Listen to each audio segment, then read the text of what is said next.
So a pelvic organ prolapse is the downward movement of your pelvic organs into the vagina. So this could be your bowel, your bladder, or your uterus.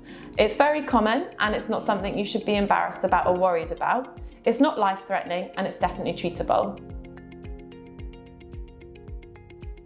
The symptoms of a pelvic organ prolapse could include heaviness or dragging around the vaginal area.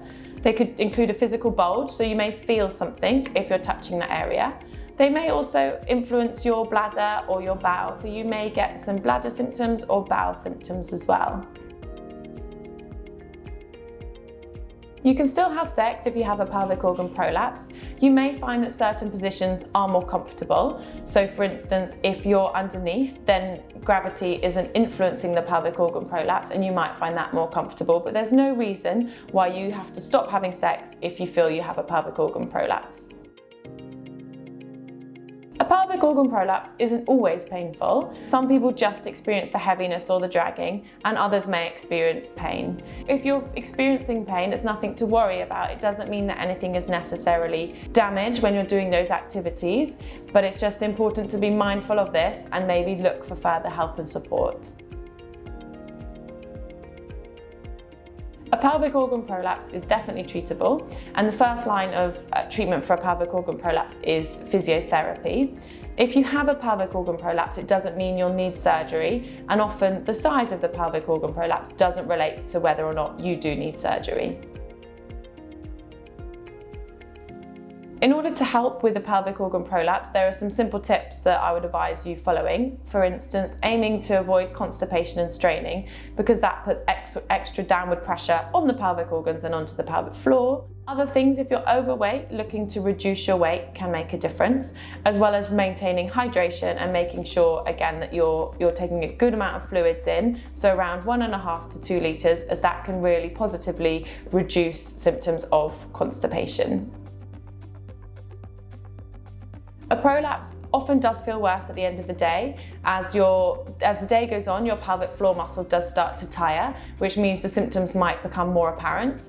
And also, you've had the downward force of gravity all day long. So it's very common that lots of people report their symptoms are worse at the end of the day or after long periods of standing. This may mean that, for instance, if you are doing your pelvic floor exercises, they're harder at the end of the day. Or if you were to go and be examined by a healthcare professional, they may say that your prolapse is a bit more apparent towards the end of the day as well. If you have a pelvic organ prolapse, it's definitely important that you are doing your pelvic floor exercises, as we know that the pelvic floor is one of the main supports of the organs that may be sinking down into the vaginal area. You want to be aiming to do them at least once a day. If you can manage twice, that would be brilliant, but once of a good quality session of pelvic floor exercises is where we'd recommend you start. If you have a prolapse, for some people they can run. It doesn't necessarily make things worse or damage the prolapse, but for some people it can make your symptoms worse. So I would say, first of all, be guided by your symptoms. If it aggravates them or you notice more heaviness or dragging, then I would pull back on the running. But more importantly, I think it's important that you get a review by a specialist pelvic health physio or someone that can give you some guidance on return to running or the appropriate impact-based exercises. A pelvic health physio will assess you as a whole. They'll assess how you're moving, how you're loading your body, and then they would do a vaginal examination to have a look and see if they can see a prolapse, and we can then assess you vaginally to see what type of prolapse you may have and how we can help you with that. If you want more information about how to manage a pelvic organ prolapse, follow any of the links below. And if you're feeling unsure about what you should do next or would like some guidance on return to exercise, then book in to see one of us, and we look forward to seeing you soon.